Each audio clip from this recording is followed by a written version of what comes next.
Hi guys, today I'm going to teach you how to do turbulence on Funimate. Want this? Anyways, there is a QR code at the end. Let's start.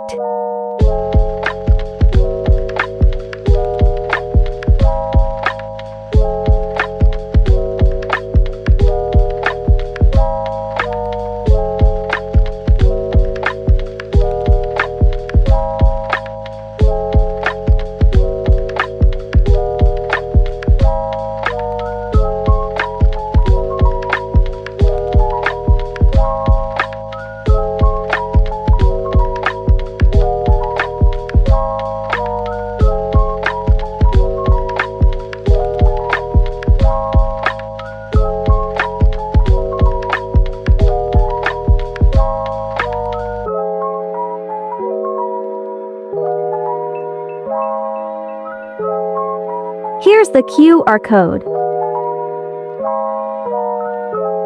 Thanks for watching. Please like, share and subscribe so you don't miss my tutorials.